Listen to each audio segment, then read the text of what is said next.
Me alegro porque veo algunas personas nuevas y estábamos estudiando, o sea, voy a hacer mi idea, el estudio de hoy, vamos a estar viendo la última parte de la secuencia de estudios que estuvimos viendo acerca de Daniel 11, ¿sí? Igual mi idea después de terminar esta última parte es volver todo y hacer todo el repaso y las aplicaciones que tenemos que hacer. Así que creo que voy igual a dar esa primera parte y después para los que no estuvieron las clases antes igual la van no porque fuimos más despacio, pero por lo menos capaz entienden la idea. Pero a modo de que tengo una idea más o menos de lo que estuvimos estudiando y de lo que estuvimos viendo en las últimas semanas, ¿alguien que pueda hacer un resumen?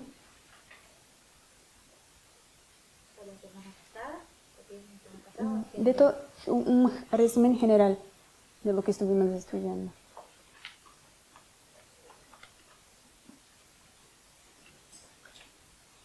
Yo voy a apuntar. Bueno, empezamos a ver lo que es Daniel 11, estudiarlo en profundidad. Y bueno, comenzamos viendo en dónde se situaba el libro de Daniel. Habíamos dicho que los capítulos 10, 11 y 12 estaban en el 536, que sería en el tercer año de Darío, el primero de Ciro. Estuvimos por ahí también viendo un poquito cómo era el tema de los reyes, porque a veces hay como un poco de confusión, en qué año estaba Ciro, en qué Darío, y así, entonces acomodamos un poquito eso.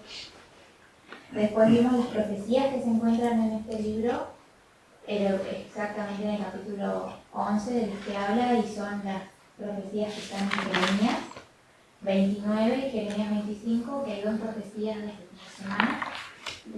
70 años, perdón, y que es en cada una, digamos. Jeremías 29:10 es cuando el pueblo de Dios es puesto en libertad, de que entran cautivos pero puesto en libertad, y la de Jeremías 25 habla de la supremacía de Babilonia.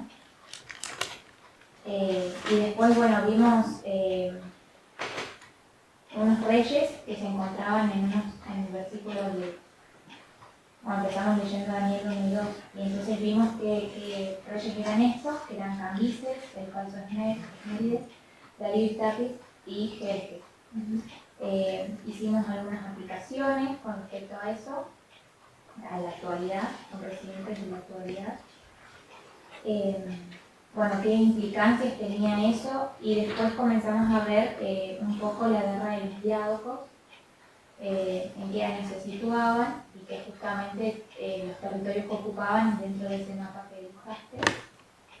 Y bueno, es muy largo para contar la guerra de los diádocos, pero a medida que fueron sucediendo los territorios van cambiando, digamos, y finalmente hay muchos generales, digamos, o sucesores, que significa diádocos, pero finalmente quedan ellos, los que están ahí representados, y entre ellos va a haber algunas guerras que van a ser como decisivas para los que queden luego, que van a identificarse como reyes del norte y del sur.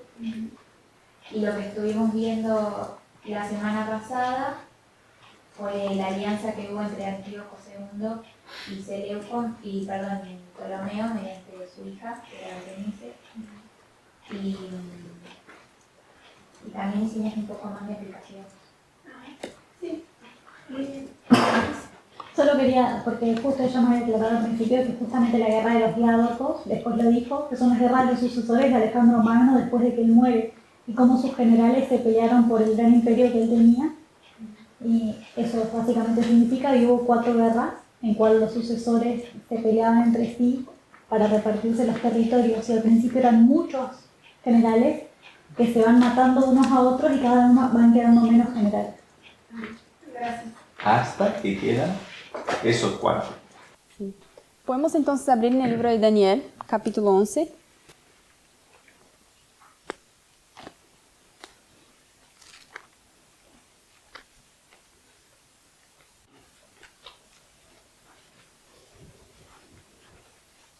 No sé cuántos están acostumbrados, digamos, con la estructura del libro de Daniel, pero básicamente los capítulos 2, 7, 8 y 11 son capítulos que siguen siempre la misma secuencia de reinos, que serían ¿cuáles? O sea, en el capítulo 2, ¿qué pasa? Está Babilonia. Los otros no está Babilonia, que son los versos. Pero ¿cuál es? ¿Qué pasa? La sucesión de reinos es Babilonia, Medo-Persia, Grecia, Roma. Sí, a esa sucesión con el sueño de Nabucodonosor acerca de una estatua, ¿sí? Después en el capítulo 7 vamos a ver la misma secuencia, pero con animales. Y lo mismo va a pasar en el capítulo 8. El libro de Daniel es un libro que siempre repite y amplía. Entonces tenemos un poco de información en el capítulo 2, más información en el 7, más aún en el 8, y ¿qué esperan encontrar en el 11? Mucho más detalles. Y es exactamente eso lo que estuvimos estudiando. Los detalles que hay en Daniel 11 para que podamos entender qué está pasando y qué pasó en la historia. ¿Y por qué estamos intentando entender lo que pasó en la historia en el libro de Daniel? Porque Elena aconseja entender el libro de Daniel. Es una buena respuesta. Porque la historia se repite. Porque Elena dice que la última parte de Daniel que queda es los últimos 6 versículos, más que nada, del 11 y luego Daniel 12. Sí. Y Elena después aclara que esa última parte se va a volver a repetir. Todo el Sí. libro de Daniel. Sí, bueno, todo el libro de Daniel, entonces necesitamos comprender qué pasó antes para poder saber qué va a pasar. Sí. Y exactamente por eso decidimos estudiar el libro de Daniel 11, pero desde el principio, porque generalmente cuando estudiamos de qué verso a qué verso, hasta qué verso. Del 40 a 45, porque es el que está relacionado con nuestra historia, ¿sí? Desde 1989. Entonces empezamos de Daniel 11:1. El capítulo 10, 11 y 12 son el mismo capítulo, digamos. Sí, la misma visión. Entonces vimos que en Daniel 11:1 tenían los 270 años, la profecía de los 270 años. Para que se ubiquen, era cuando el pueblo judío y Daniel incluso fue llevado cautivo a Babilonia. Y ahí es donde se pasa toda la historia, ¿sí? Y eso son dos profecías, ese cautiverio de él, eran dos profecías que estaban en el libro de Jeremías. Después, si pasamos al verso 2, en realidad Daniel 11 ya empieza en el reinado de Medo-Persia, ¿sí? Pero en el verso 2 nos va a contar una secuencia de reyes. Después, en el 3, va a empezar a hablar de Grecia. Y ahí nos va a mencionar a Alejandro Magno. Yo creo que la mayoría de nosotros, si no todos, estudiamos esa historia en la escuela, ¿sí? Y la historia de Alejandro, que fue un general muy importante a pesar de que duró poco tiempo. Y después, en el 4, vimos que hay, es la llamada Guerra de los Diádocos. Pero el verso 4 simplemente nos va a dar la respuesta, o sea, el resultado de lo que pasó después de las 4 guerras, ¿sí? Que fue al final de la guerra de la batalla de Ifso, ¿sí? Y que ahí el territorio quedó dividido como está acá. Egipto con Ptolomeo, Siria o Asia Menor con Seleuco, Tracia con Lisímaco y Macedonia con Casandro, ¿sí? Y otra cosa que es interesante acá en el libro de Daniel, vamos a empezar a ver, ya vimos en realidad, estoy haciendo un repaso, pero a partir del 5 lo que va a pasar es que todos esos generales van a ser divididos en el rey del norte y rey del sur, ¿sí? Y después, conforme va siguiendo los versos, vamos a ver que la corona del rey del sur y rey del norte se va cambiando y va pasando a otro y otro rey. Entonces, lo que vimos la semana pasada fue del verso 5 al 9. Y lo que vamos a hacer ahora es un repaso de eso. Y ahí después vamos a estudiar la batalla de Raf y Panio, que serían más o menos los versos siguientes. Mi idea es más o menos que vayamos hasta... Vamos a ver el 10, y después el 11 y el 12, que es la batalla de Rafia, el 13, el 14 y 15, que es la de Panio, y después el 16, ¿sí? Que ya ahí va a empezar el Imperio Romano, a partir del 16. Porque acuérdense que el capítulo 11 va a seguir la misma secuencia de reinos que tuvieron los otros versículos. Entonces, versículo 1 y 2 está hablando de ¿cuál? De Medo-Persia. Del 3 al 15, Grecia. Y del 16 en adelante, Sí, Roma en general, que es la misma secuencia de la estatua, ¿sí? Entonces, al final, estamos en Daniel 11. ¿Alguien quiere leer el 4? Pero cuando está enseñoreado, será quebrantado su reino y repartido por los 4 vientos del cielo. Y no a sus descendientes ni según la señoría con la que él se enseñoreó, porque su reino será arrancado y para otros fuera de ellos. Candy, ¿cómo explicamos ese verso, el 4? Que la muerte después de Alejandro Magno, se dividieron los generales. Sí, exactamente. ¿Y por qué dice, al final del versículo dice que no para su posteridad, dice en castellano? A sus descendientes. ¿Por qué no a sus descendientes? No le heredó a su hijo. Exactamente. ¿Qué pasó con la familia de Alejandro, como vimos conforme la guerra de los diádocos? Los mataron. Entonces, esa es la secuencia. Los generales que se van a seguir no son descendientes de Alejandro Magno. Sí, son simplemente generales. Porque mientras Alejandro estaba gobernando, él tenía un imperio muy vasto. ¿Vasto, sí? Pero, y por eso, justamente, en diversas partes del imperio, él tenía muchos generales. Eran 36 generales. Y acá, al final, ahí después podemos leer ahora. Así, ahora en el 4, eso es lo que pasó, estuvo dividido. Y simplemente el 4 nos está dando la conclusión, el resultado de lo que pasó. Y eso es como quedó la división. Esos, digamos, fueron los generales más fuertes de todos los otros. En esa época yo creo que habían otros generales en otras partes, pero esos 4, Casandro, Lisímaco, Ptolomeo y Seleuco, eran los que gobernaban con mayor poder esas partes, eran sus territorios, ¿sí? Al final de los 22 años. Al final de la guerra de los diádocos, dijimos que abarcó del 323 hasta el 301 antes de Cristo. 22 años de guerra para definir de 36 generales. Además que esos 4 generales son los que se alían para destruir a Antígono. Sí. Para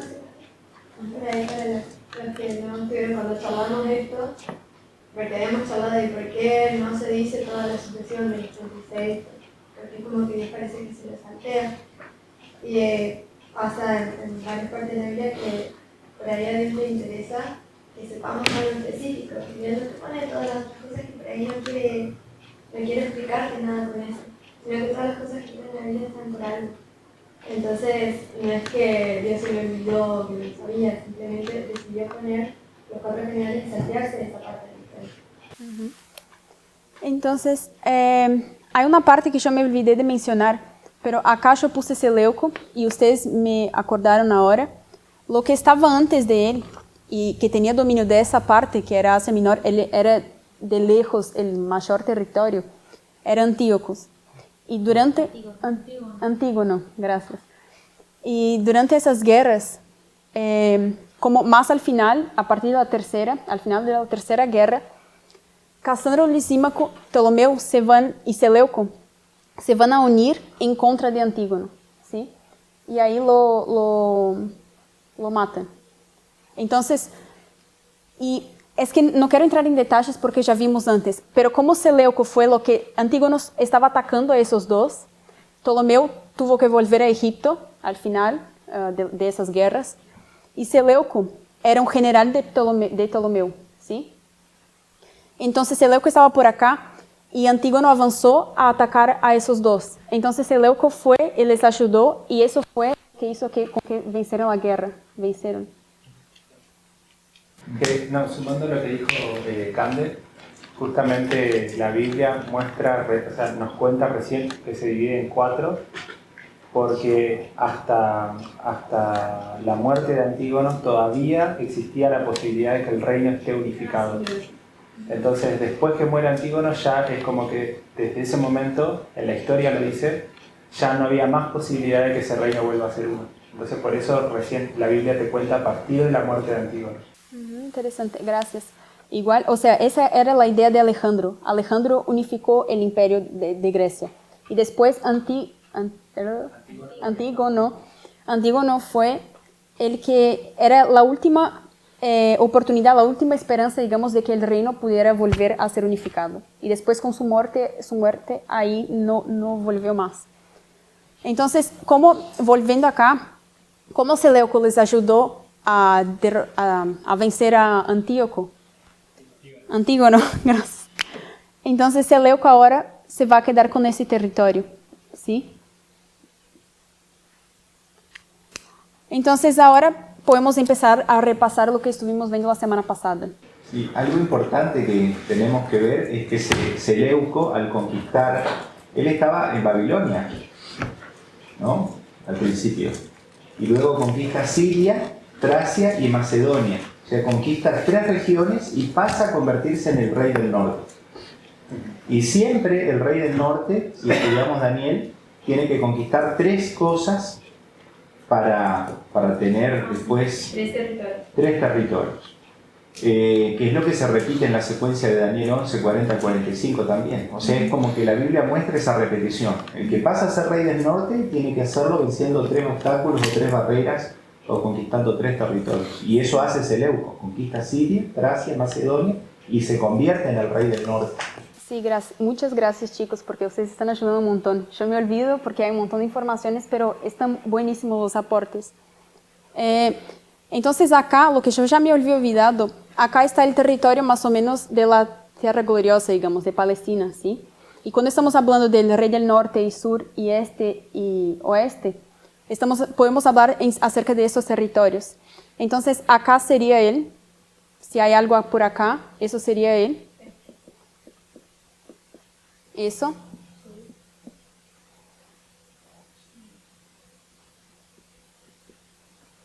Y oeste, ¿sí? Y acá, a partir del 5, voy a hacer el 5 todavía acá en el mapa para que quede más claro, pero después voy a borrar y empezar a poner nombres y voy a hacer un árbol genealógico, porque creo que es bastante confuso. Después las coronas empiezan a cambiar, y si no tenemos en mente toda la estructura queda más difícil, ¿sí? Entonces, ¿alguien puede leer Daniel 11:5? Leo. Y será fuerte el rey del sur, mas uno de los príncipes de aquel le sobrepujará y será poderoso. Su dominio será grande. Entonces, acá en el 5 es donde va a empezar toda la división y que va a seguir hasta el final del capítulo, solamente con el rey del sur y rey del norte. ¿Y por qué acá en el 5 va a empezar con esa división? ¿Qué pasó acá en la historia? Ahí es cuando el rey del sur es Ptolomeo y uno de sus príncipes era Seleuco, que se hizo más fuerte que el mismo rey. Eso es lo que decía. Entonces, ¿entendieron lo que Miriam dijo? Seleuco era del sur, general de Ptolomeo. Sí, ¿qué está escrito en el verso 5? Recién leímos. Solo la primera parte. El rey del sur. Ptolomeo es fuerte. ¿Cómo está escrito? El rey del sur. El rey del sur es fuerte. Y se hará fuerte el rey del sur. Pero uno de sus príncipes será más fuerte que él. Va a ser más fuerte que él. Entonces acá en el 5 vemos que es fuerte, Ptolomeo, pero uno de sus príncipes, ¿quién yo había mencionado que era príncipe de Ptolomeo? Era un general de Ptolomeo antes. Seleuco. Va a empezar a ser más fuerte do que él. ¿Y por qué Seleuco acá va a ser más fuerte do que Ptolomeo? Y porque el que estaba en el este termina conquistando el norte y el oeste, o sea, 3 territorios. Seleuco va a empezar ahora a avanzar hasta acá. Y lo que pasó acá fue, Lisímaco conquistó a Casandro. Primero Lisímaco había conquistado el territorio de Casandro, ¿sí? Casandro fue el primero que salió. Y ahora Seleuco solamente tuvo que conquistar, vencer a Lisímaco y ahí quedó con los 2 territorios. Entonces acá vamos a tener todo el territorio de Seleuco, acá la Palestina y acá el territorio de Ptolomeo. El territorio de Seleuco va a ser muchísimo mayor de lo que Ptolomeo, ¿sí? Entonces él se va a hacer más fuerte porque va a conquistar todo el resto del territorio. Y acá ahora, ¿quién va del norte? Exactamente, ¿quién va a recibir la corona del rey del norte? Va a ser Seleuco. Y eso que no se ve como otra parte del mapa porque Seleuco Sí, todo para acá, es bastante grande. ¿Sí? Y también fuerte porque, o sea, la tierra gloriosa justamente era un lugar muy estratégico. Muy bueno. Y era de él. Y era de él. Entonces, quedó claro más o menos esa parte, porque ahí yo voy a lograron ver en el mapa lo que pasó en relación a los territorios. Ahí yo voy a borrar y voy a empezar a hacer el repaso de la semana pasada, ¿sí? Que fue un poco... Y para eso quiero que ustedes me ayuden.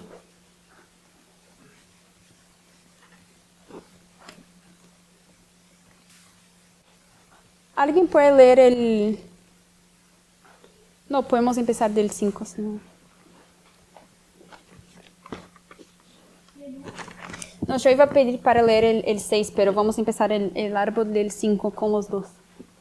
Ahora voy a empezar a poner nombres y apellidos, digamos, en ellos, porque ellos no eran muy creativos antes y todos ellos básicamente tenían el nombre de Ptolomeo, Seleuco y Antíoco. O sea, todo el imperio sirio o Seleucida, todos son o Seleuco o Antíoco. Y los de Ptolomeo sí, son más todos Ptolomeo. Y hay 900 Cleopatra. ¿Cuántas Cleopatras hay? ¿Una? 7 u 8. ¿7 u 8? Ah, pero la Cleopatra que comparte a Julio César y Marco Antonio es la misma. Viejitos. Sí, pero esa es como 300 años después de ahora. Ah, hijo. Pero igual hay acá, creo que es en el versículo 17, por ahí. No sé si pongo... ¿Quieren que yo ponga algo como eso primero, para que se ubique con los nombres y después empezamos el árbol? ¿Sí? Entonces, en el 5, quiero poner en un lugar que yo no necesite borrar después. Voy a poner acá.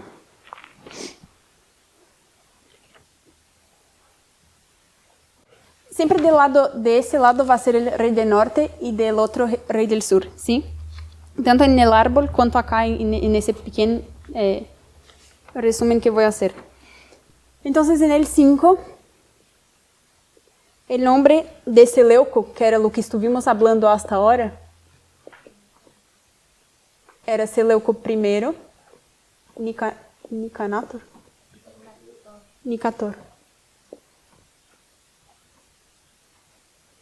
¿Sí?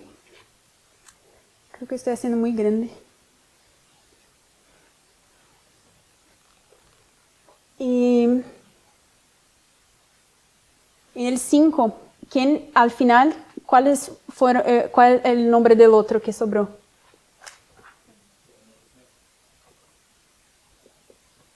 Ptolomeo I también. Y yo no sé si ese era el nombre o apellido, pero es Sóter. Creo que era el nombre también. ¿Alguien puede leer el 6? Me imagino que es una forma de identificarlos, porque si no también los mismos historiadores. Probablemente. ¿Alguien puede leer el 6? Al cabo de años harán alianza y la hija del rey del sur vendrá al rey del norte para hacer la paz. Pero ella no podrá retener la fuerza de su brazo, ni permanecerá él ni su brazo, porque será entregada a ella y los que la habían traído, asimismo su hijo, y los que estaban de parte de ella en aquel tiempo. Ahora no vamos a ver la historia todavía, pero vayan intentando acordarse. Yo simplemente estoy poniendo los nombres acá, ¿sí? Entonces acá en el versículo 6 tenemos Ptolomeo II, que también era llamado de Filadelfo.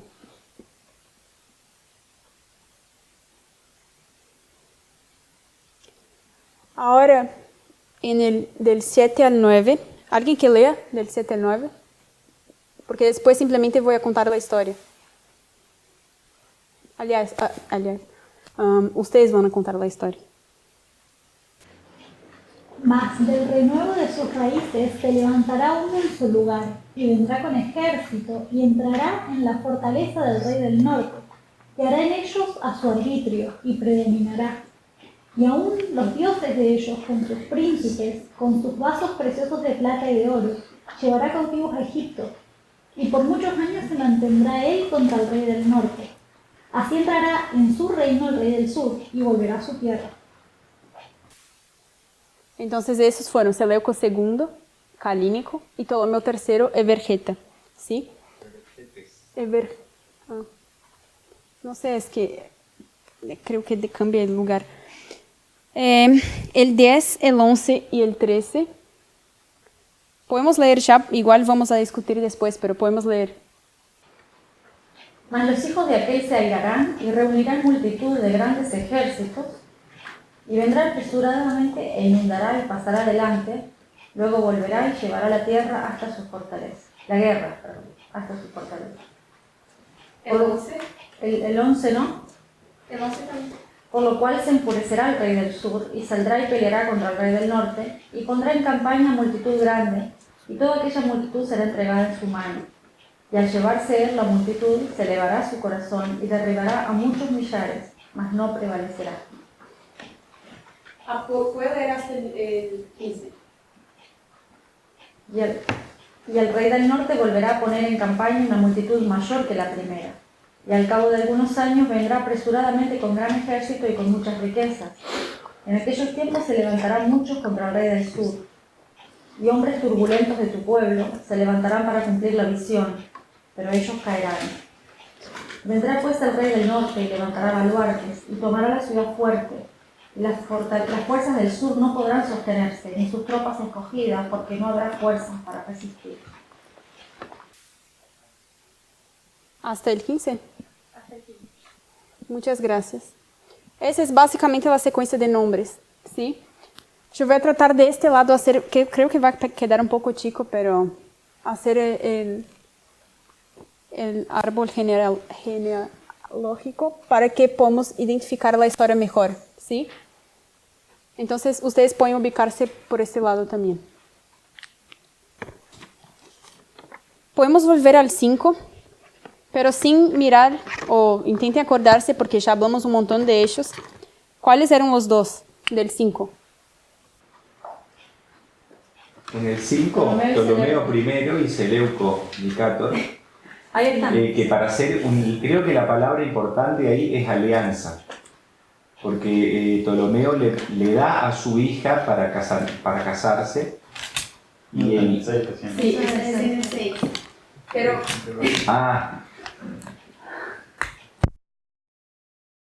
¿Puedo aclarar una cosita muy tonta? Que en medicina siempre los cuadraditos son hombres y los circulitos son mujeres. Sí, para que entiendan. Y lo inventó una mujer al tema. Pusiste la Odisea ahí porque Antíoco II estaba casado con la Odisea, pero para entrar en alianza con Ptolomeo, él se divorcia, vamos a decir así, de la Odisea y se casa con Berenice. Exactamente. Yo no quiero que simplemente escuchen la historia, quiero que entiendan lo que el verso está diciendo, ¿sí? Para ustedes, ¿queda claro lo que el verso está diciendo y por qué contamos esa historia? Falta una parte todavía de la historia. Claro, para casarse con Berenice, Antíoco Teos ¿Primero o segundo? despide a la Odisea, pero al cabo de un tiempo, cuando ella vuelve, es ella la que hace matar a su esposo, a Berenice y al hijo que Teos tuvo con Berenice. Sí, está bien. Pero la primera cosa que mencionaste es importante. ¿Qué va a pasar con los dos? ¿Qué Terminan pasa muriendo. con Seleuco y Ptolomeo? Hacen una alianza. Ellos se aliarán. ¿Queda claro para todos? Sí. Y se aliarán porque Antíoco se casó con Berenice, que era la hija de Ptolomeo. Entonces hay una alianza por un casamiento. Pero Antíoco ya era casado con Laodice, ya tenía una esposa. Entonces se divorcia de ella y casa con Berenice, ¿sí? Y ahí ellos tienen una alianza. Pero ¿qué va a pasar? Porque Berenice es la hija del rey del sur, en el verso, ¿sí? ¿Qué va a pasar? Creo que era cuando Ptolomeo muere, o algo así. Antíoco II se va a divorciar de Berenice y vuelve con su antigua esposa, con la Odisea. Sí. Entonces, pero lean el verso, quiero que lean el verso. La segunda parte del 6. Sí. Dice, pero ella no podrá retener la fuerza de su brazo, ni permanecerá él, ni su brazo, porque será entregada a ella y los que la habían traído asignaron a su hijo y los que estaban de parte de ella en aquel tiempo. Entonces, lo que va a pasar ahora, lo que va a pasar es, Berenice, después que con la muerte de Ptolomeo, Antíoco vuelve a su ex esposa, ¿sí? Y ahora se divorcia de Berenice. ¿Con la muerte de quién? De Ptolomeo, del padre de Berenice. ¿Vale? Sí. A todo esto, Berenice se va al norte, obviamente, ¿no? O sea, Berenice está en la tierra de Seleucida. Del esposo. Entonces, ambas esposas estaban en el mismo territorio, como Sí. para ubicarnos. ¿Alguien más tenía la mano? Entonces, quiero que presten atención porque se va a quedar mucho confuso si pierden algo, ¿sí? Entonces, Antíoco estaba casado con Laodice, se divorcia de ella, casa con Berenice para hacer una alianza con Ptolomeo. Ptolomeo muere y ahora él vuelve a Laodice. Pero cuando volvió a Laodice, ¿qué Laodice pensó? Ya no confiaba más. Exactamente, ya no confiaba en él. Entonces, que no es algo muy razonable, pero ¿qué hizo? Mata a Berenice, al hijo de Berenice. Al hijo de Berenice. A Berenice. Entonces va a matar, Laodice viene y mata a Antíoco, a Berenice y al hijo de ella. Ahora. Exactamente. Y ellos tenían un hijo, que es Seleuco Calínico. Entonces Laodice va y pone a su hijo en el trono.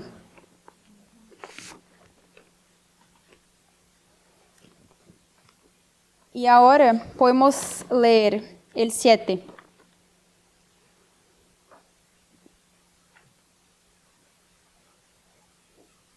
Pero un renuevo de sus raíces se le da. Un renuevo de sus raíces. ¿Qué es un renuevo de sus raíces? Un hermano. Un descendiente. Es un descendiente de... Habíamos dicho. Sí, Es un hijo de su padre, digamos. sí, es Alguien del mismo árbol. sí, exacto. Es ahí. Y ¿pero de quién? De Berenice. De un hermano de Berenice. De Berenice, pero ¿por qué? Ustedes todos acá logran ver por qué es Berenice. Dice, ella, el versículo anterior está hablando de la hija del rey del sur, y dice que ella no puede retener la fuerza del caso del esposo, ni permanece ni el esposo ni ella, porque ella es entregada, pero de sus raíces se levanta uno en su lugar. O sea, está hablando de Berenice. Claro, y además luego la acción que el hermano de Berenice hace es atacar al rey del norte para vengar lo que a su hermana. O sea que igual si no se entendiera del principio, sabemos que es alguien del descendiente de Ptolomeo que termina yendo a atacar Siria para vengar lo que pasó con su hermana. Sí. Entonces lograron ver, es una venganza, porque Laodice había matado a Berenice y Antíoco su hijo, y había puesto a su hijo Seleuco II en el trono, ¿sí? Entonces ahora en el 7 tenemos una venganza del rey del sur. El hermano de Berenice va a atacar a Seleuco, ¿sí?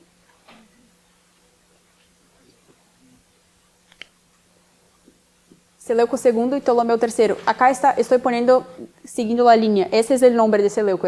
Acá es Seleuco Calínico y Ptolomeo Evergetes.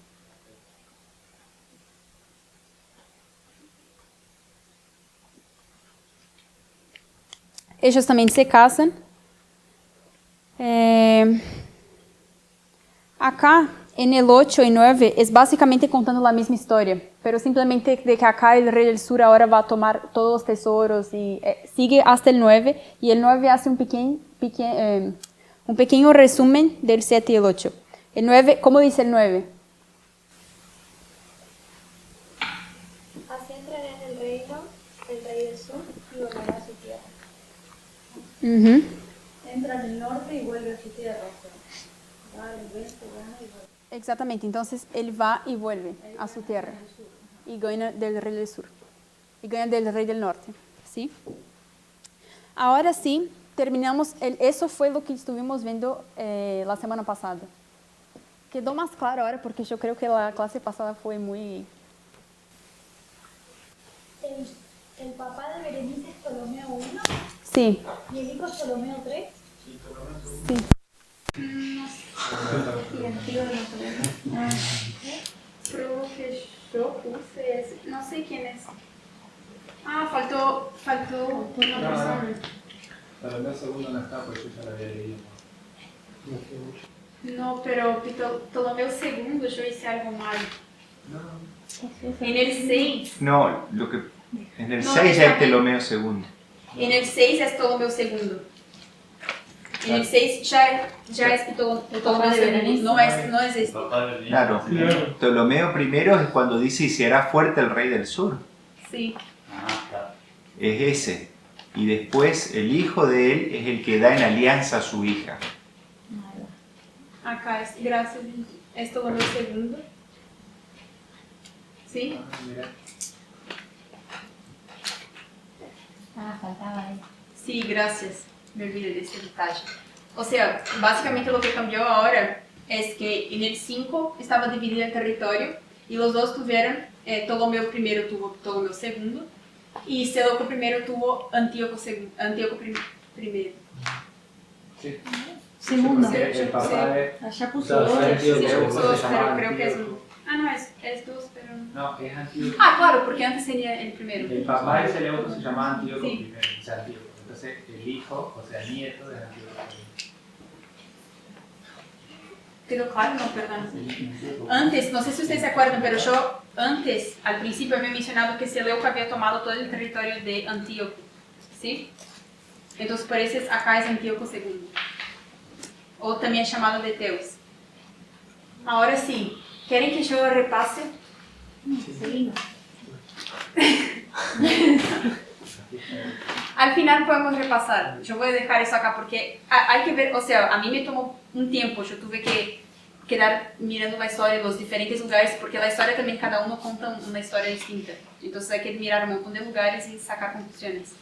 O sea, me costó un poco de tiempo armar todo eso. Entonces, después saquen fotos y vayan ustedes mismos a la Biblia de ustedes y intenten ver si realmente les queda eso y si realmente es así. Y si no es, avísenme para que vamos por ahí. ¿Sí? Entonces, sí, ahora vamos a empezar el estudio de hoy realmente. Podemos ir al 10.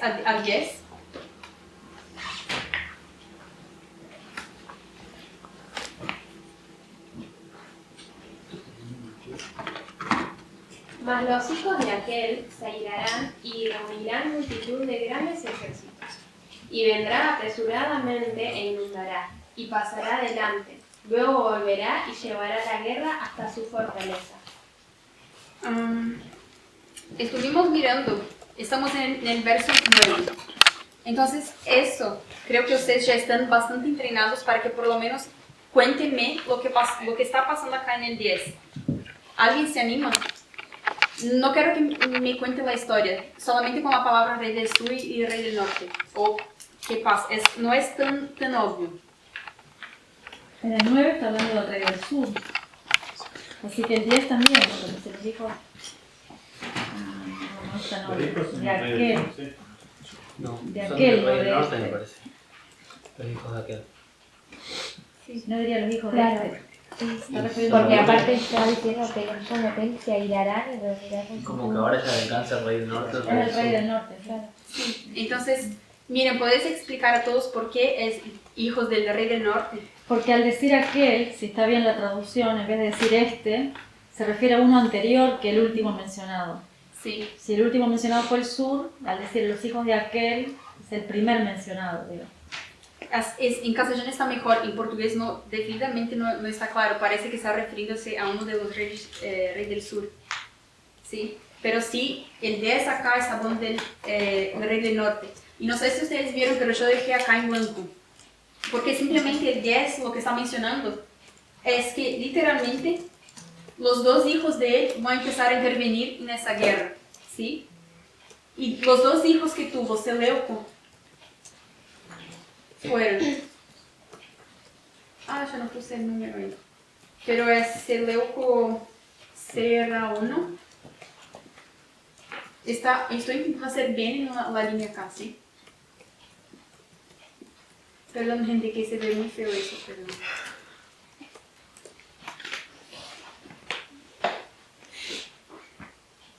Entonces es Seleuco CR1 y Antíoco Magno. Son los dos terceros.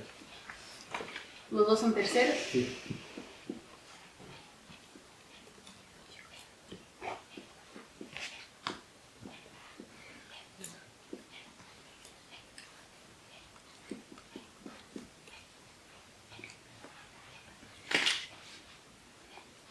Lo que va a pasar ahora, entonces él tiene sus dos hijos.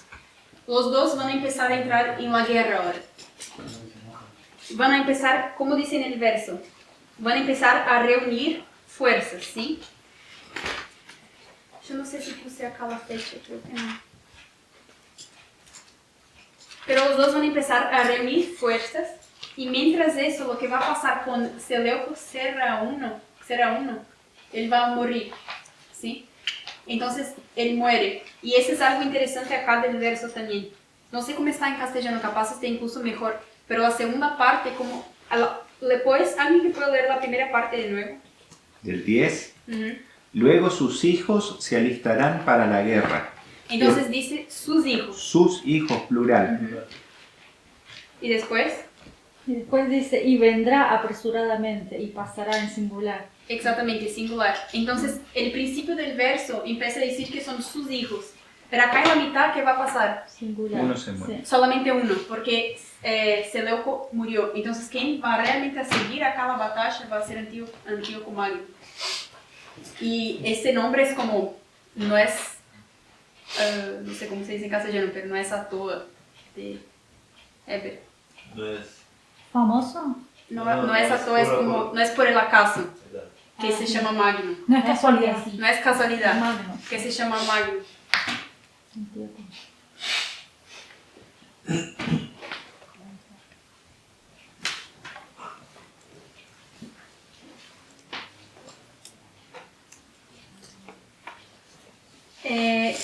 Leímos hasta el final del 10.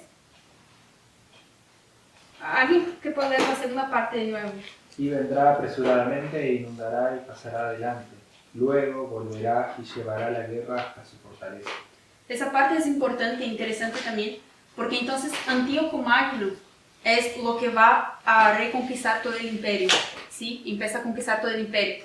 Pero cuando llega a la frontera con el imperio de Ptolomeo, o sea, acá en una de las guerras, él conquista retoma para él una parte de que el rey del sur le había tomado. Pero cuando va llegando hasta la tierra del rey del sur, ¿qué nos dice el verso? Que va hasta dónde? Hasta la fortaleza. Sí, ¿y dónde queda la fortaleza de la ciudad? Alejandría. Sí. ¿Y cómo queda la fortaleza que queda en la mitad de la ciudad? ¿Queda dónde? Es la capital. Exactamente, en la puerta. Entonces, él no entra, él no invade, él simplemente llega hasta la frontera y no pasa, digamos. ¿Sí? Eso quiere decir que llega hasta su fortaleza. Yo tengo acá la fecha, voy a poner, pero para que empecemos a ubicarnos en tiempo. Pero 222 antes de Cristo es cuando él sube al trono. ¿Sí? Ahora sí, vamos finalmente a empezar. Y todo esto era contra Ptolomeo IV. No lo pusiste del otro lado. Es que básicamente yo puse por el tema de la división, pero gracias. Lo que pasó... Era hijo de ellos. A Ptolomeo IV. ¿Sí? Entonces, no sé si ustedes vieron, pero el 11, el 13 va a seguir. Y acá sigue simplemente Magno. Antíoco Magno. Lo que va a cambiar ahora va a ser... este 4 que tenés ahí es el Filopater. Yo puse cuarto, pero después sigue otro que es quinto, que era niño. Pero un niño también. Sí, es Epifanes. Entonces acá es el Filopater. Entonces él también va a seguir acá, en el 11, ¿sí? Podemos empezar del 11 al 12. Pero, ¿cuántos versos del cuarto? El verso que recién vimos es el 10, que vimos toda esa historia. Los hijos de Seleuco, él tuvo dos. La primera parte del verso era en plural. La segunda parte es singular, porque el Seleuco muere y queda Antíoco. Y él va a empezar a retomar, a querer sus tierras de nuevo y va a intentar tomar de Ptolomeo, ¿sí? Pero yo creo que Ptolomeo es este. El ¿El cuarto cuál es? El tercero. Sí. El Magno es tercero. El Ptolomeo. Ese Ptolomeo es el Filopater. cuarto, que es el mismo que el Filopater, ¿sí? Entonces, después que él llega hasta la fortaleza, que acá es Ptolomeo, Filopater, yo voy a poner acá entonces. Ay, no sé si eso sirve, no sirve. Voy a poner así.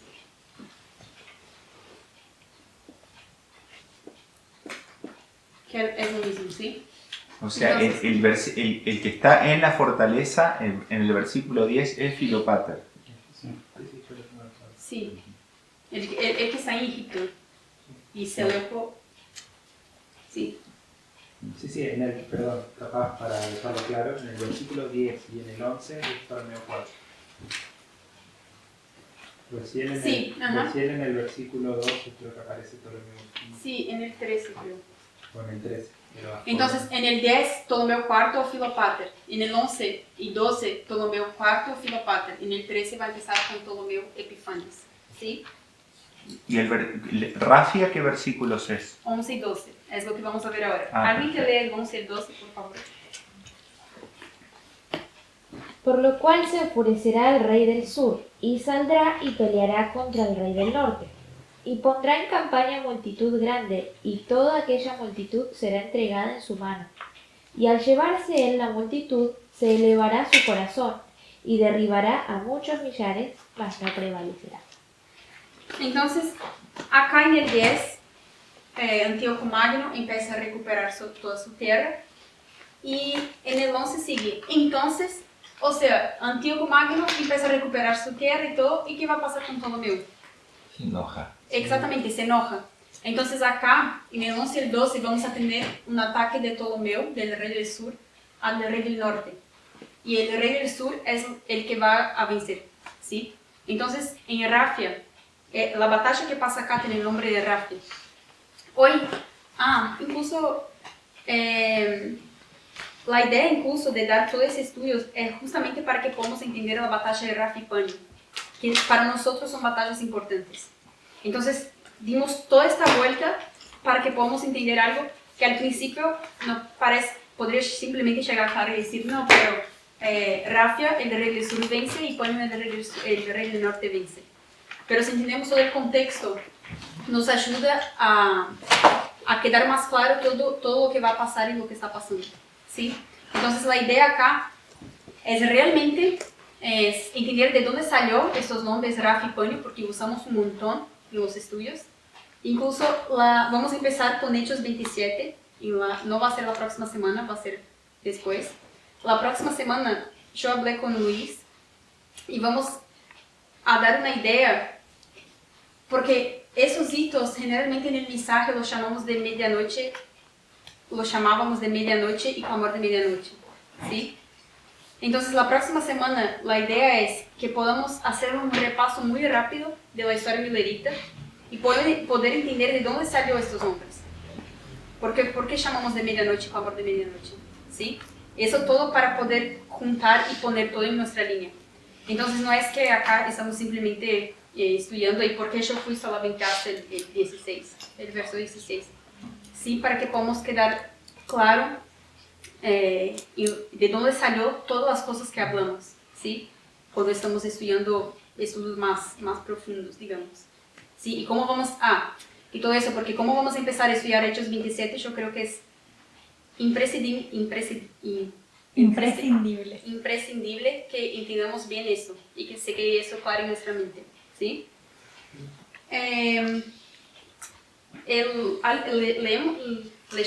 Leímos el 11 y el 12. Sí. Ah, me acordé. Entonces, en el 11, en el 10, Ptolomeo, ahora en el 11, Ptolomeo se enoja y va a contraatacar, ¿sí? Y va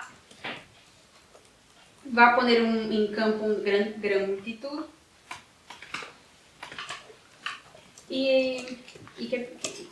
¿Cómo está en castellano? El 12. Ah, el 11 y el 12. Pondrá en campaña, por lo cual se enfurecerá el rey del sur y saldrá y peleará contra el rey del norte y pondrá en campaña multitud grande y toda aquella multitud será entregada en su mano.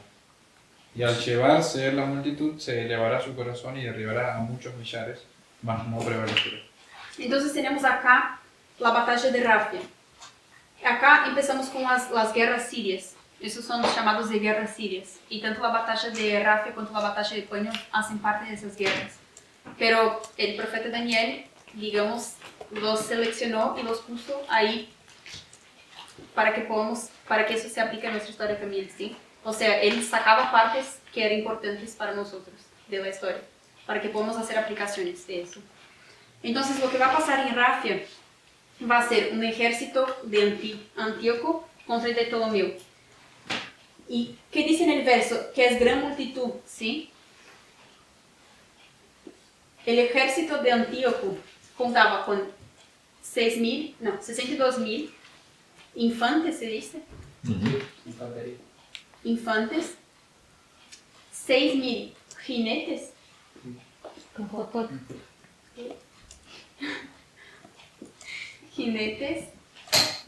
y algo que fue bastante interesante en esa guerra es que ellos utilizaron ¿qué? Elefantes.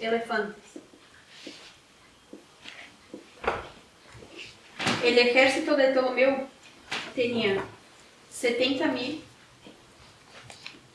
infantes, 5.000 jinetes y 73 elefantes. ¿Sí? Alguien que sepa contar más o menos qué pasó acá en la batalla, porque yo no entiendo mucho.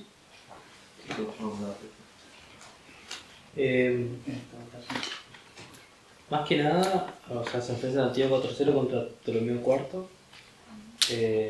Claramente el ejército de Antíoco era mucho más, de hecho los elefantes de Antíoco eran mucho más grandes y más fuertes.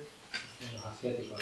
Eran asiáticos. Eso, de Antíoco eran los asiáticos, ¿sí? Porque tenía Asia Menor. Fue la primera batalla que se enfrentaron elefantes de asiáticos contra africanos.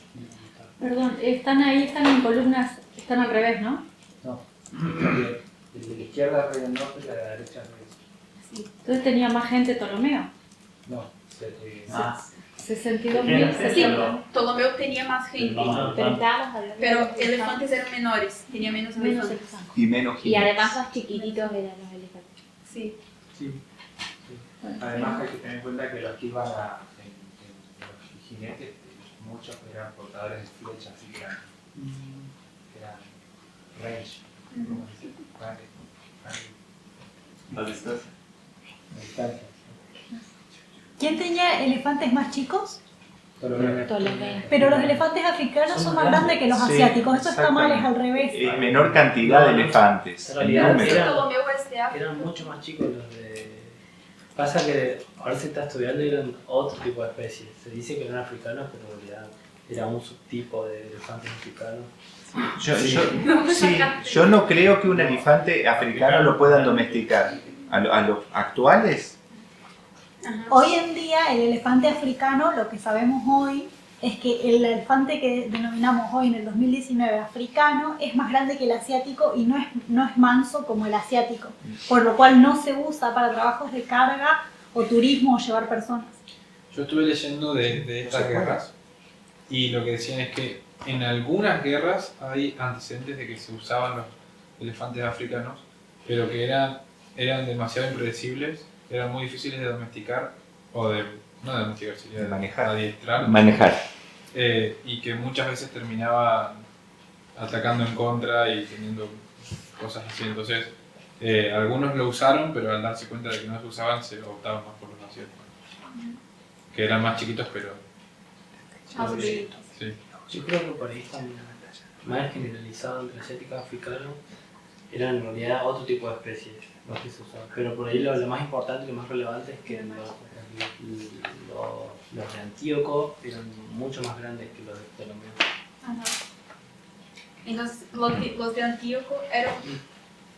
Es eso que... Es en eso que pasa que los elefantes se... ¿Te escapan? Se vuelven los... Sí, No, en realidad eso pasó en es Ixo. en la otra. Pero acá pasa algo parecido porque los elefantes de Ptolomeo también se escapan. También Se huyen. escapa. Yo me acordaba algo de eso, pero no, es por eso no sé exactamente cómo fue la batalla. ¿Sabes contar más o menos? Sí, o sea, arrancan. Los elefantes estaban en los extremos de cada. De los flancos. Sí, obvio, explicaste la... Sí. No, vení a explicar, está bueno. No, así.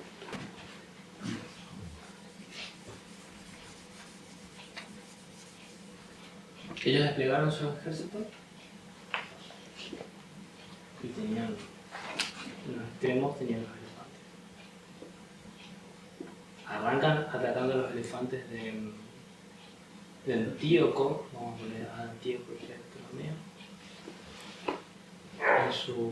en el flanco izquierdo y acá también.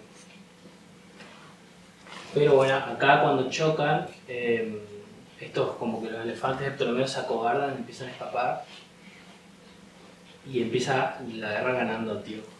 Entonces, acá había uno de los generales que se llamaba Polícrates y estaba Ptolomeo también acá. Antíoco aprovecha esta oportunidad, manda su ejército más fuerte a este sector y se desconcentra el resto de su ejército.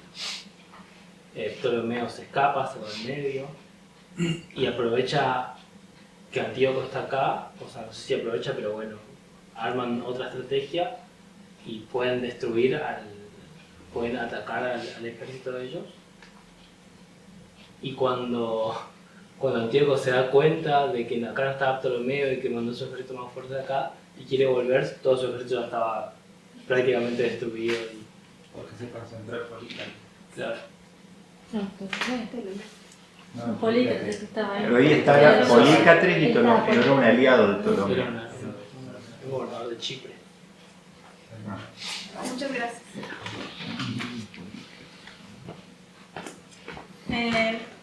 Entonces, otro punto interesante también que pasó acá en la batalla de Rafia es que... Quiero hablar, voy a leer porque yo no quiero olvidarme de esa parte que creo que es relevante. Podemos leer el 12. Podemos leer el 12 de nuevo.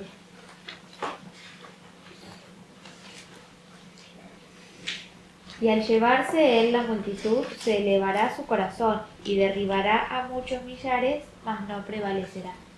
A mí lo que me parece interesante es que Ptolomeo intenta, él quiere, cuando invade a la tierra de los judíos, él quiere entrar en el templo e intenta entrar en el Santísimo, pero ellos logran con mucha dificultad que él no entre.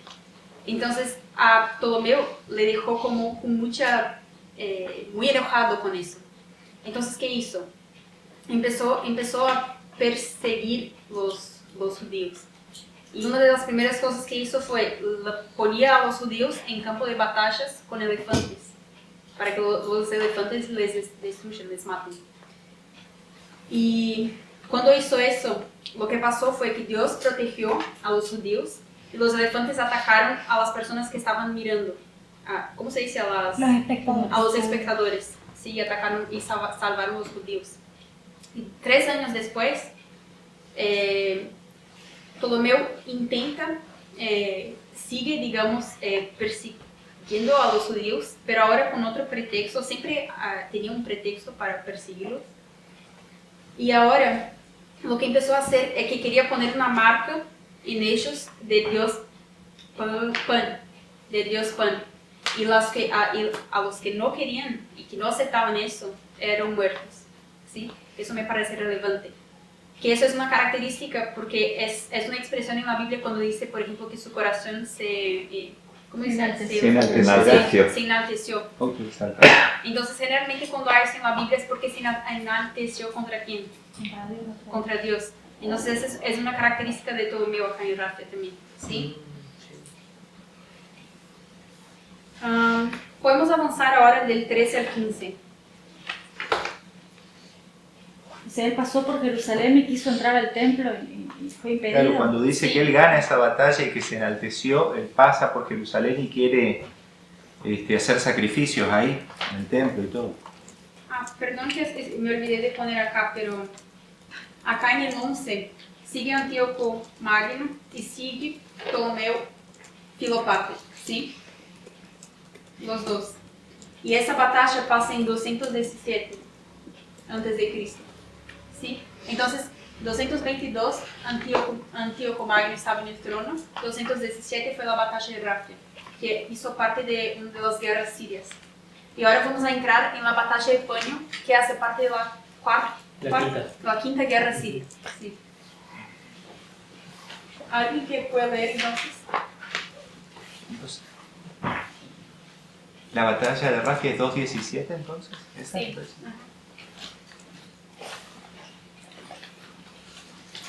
¿Qué versículo hay que El leer? 13. Del 13 al 15. Y el rey del norte volverá a poner en campaña una multitud mayor que la primera. Y al cabo de algunos años vendrá a gran prisa con grande ejército y con muchas riquezas. Y en aquellos tiempos se levantarán muchos contra el rey del sur. E hijos de disipadores de tu pueblo se levantarán para confirmar la profecía, pero caerán. Vendrá pues el rey del norte y fundará baluartes y tomará la ciudad fuerte. Y los brazos del sur no podrán permanecer, ni su pueblo escogido, ni habrá fortaleza que pueda resistir. Gracias. Lo que había pasado acá en Rafia, Ptolomeo Filópater era una persona muy que le gustaba la orgía, ¿sí? Y emborracharse y todo. Pero adelante de una amenaza de Antíoco Magno, eso fue lo que le puso pilas, digamos así, para que él intente ganar de Antíoco Magno y realmente lo venció. Pero lo que va a pasar ahora en Pânio, él va a morir. Él empieza, hay un montón de cosas por atrás, pero él vuelve con ese espíritu de orgías y todo, y eso empieza a mover a su imperio, a las personas que no le gustaban eso. Porque él después de la batalla él podía consolidar o sea, ya que ganó, podía consolidar y seguir conquistando, digamos, Sí. pero él Sí, volvió. Sí. ganó y dijo, bueno, ya fue. Sí, simplemente volvió a hacer lo que siempre hizo, ¿sí? Entonces él va a morir justamente por eso, pero él tenía un hijo que tenía solamente 5 años, que acá entra Ptolomeo Epifanes, ¿sí? Que debe ser Ptolomeo V. Sí, Es interesante entonces que el año, yo busqué, el año que él muere es 204.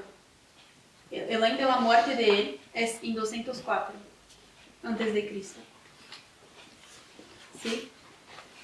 Entonces, de 217 a 204 hay más o menos un periodo de 13 años, 14 años de paz entre ellos. ¿Sí?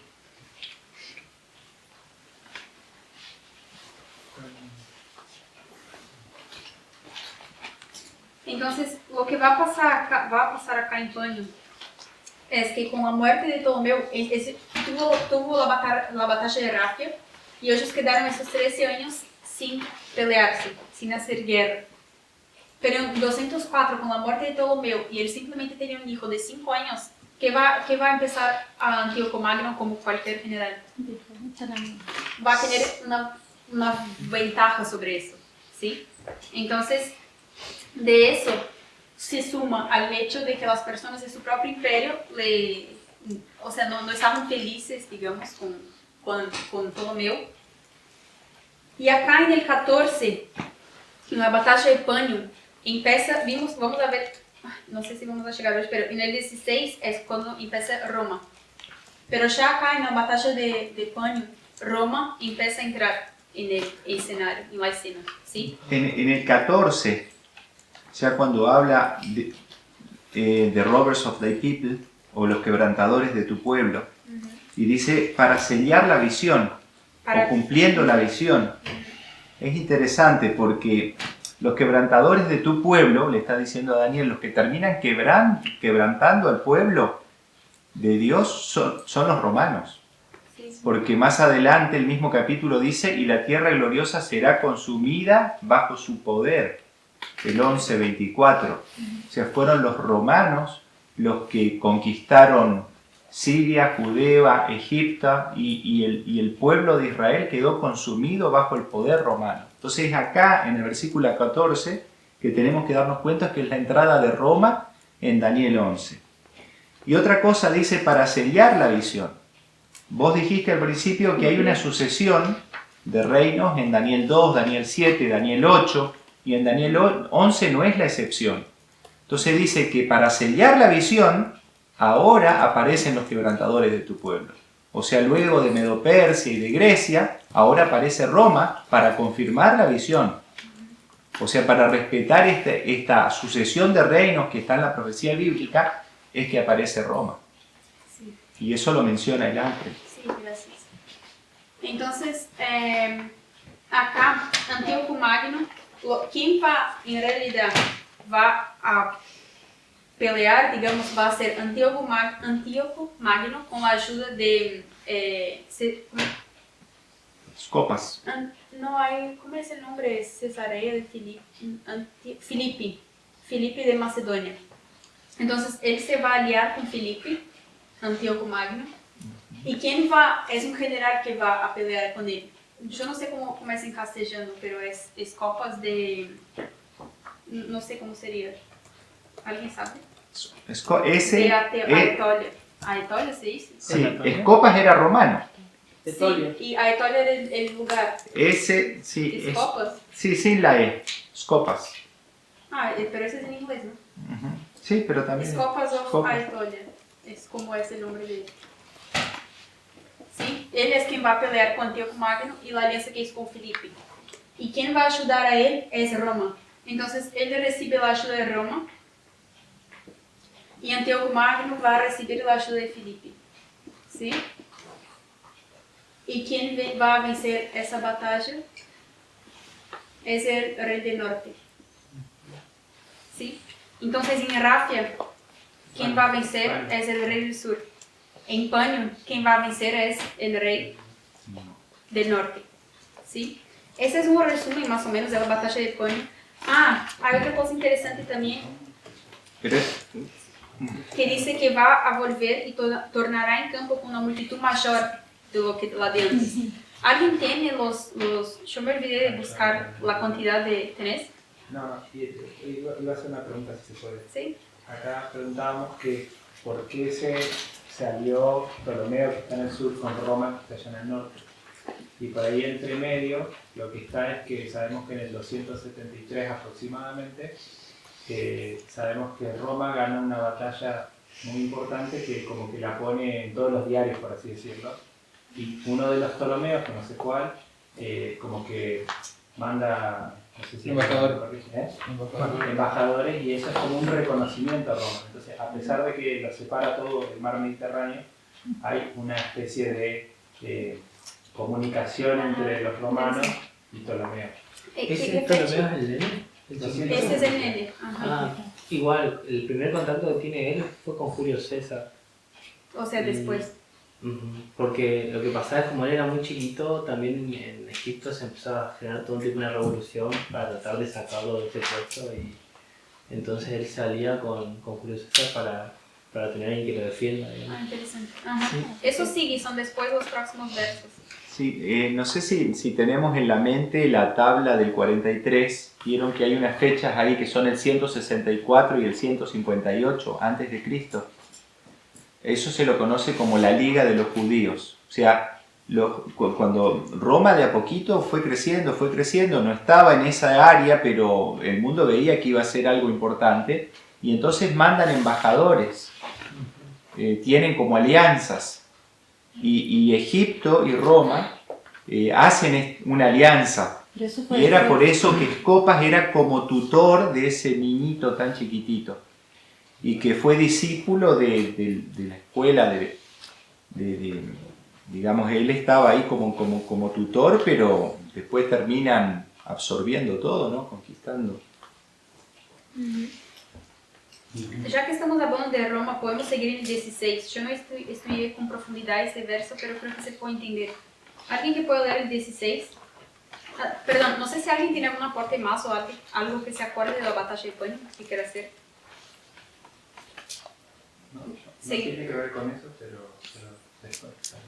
¿Cómo querés hacerlo? 16. ¿Alguien que lee el 16?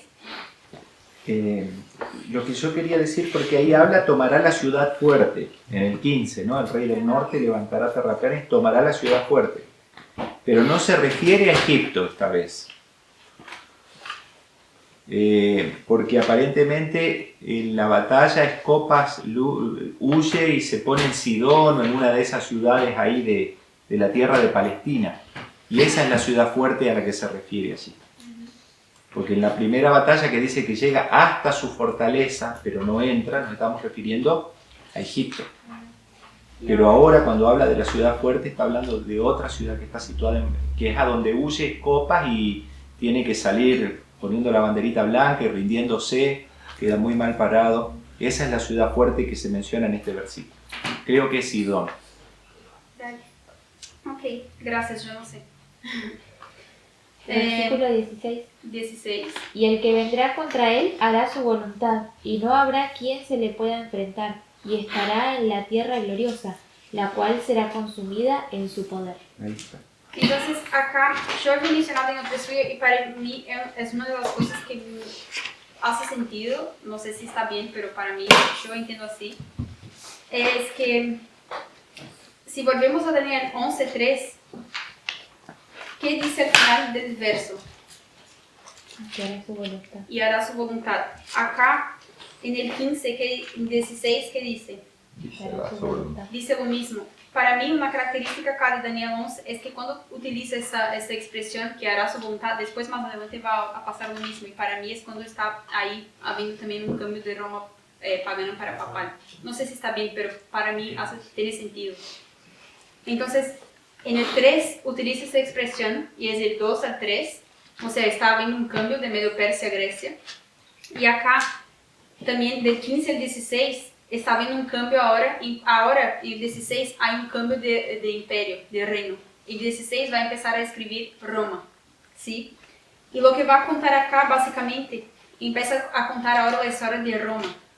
Y va a decir, el general que está acá en este verso es el general Pompeo, ¿sí? Pompeyo. Pompeyo, gracias. Entonces acá el general Pompeo, y dice que él va a entrar, ¿dónde?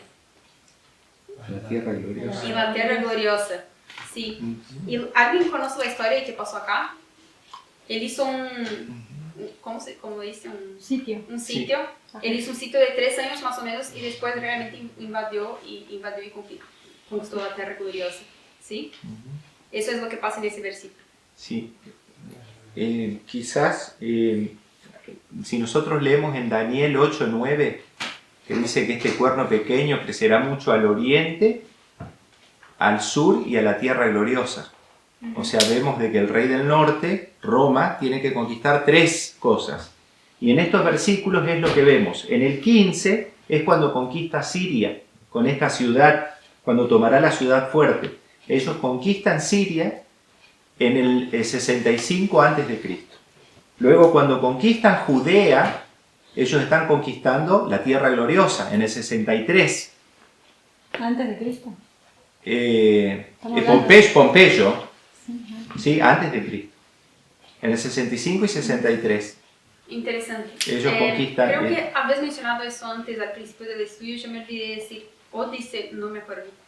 Pero cuando había acá en el mapa, yo había mencionado, entonces Seleuco había conquistado o sea, Asia Menor, y después conquistó al territorio de Macedonia y de Grecia, ¿sí? Entonces Seleuco se volvió el rey del norte y había conquistado 3 territorios. Esa es una característica del rey del norte. siempre conquista 3 territorios. ¿Quién es el rey del norte en la profecía? Es Babilonia. Y Babilonia no entendemos como quién, al papado.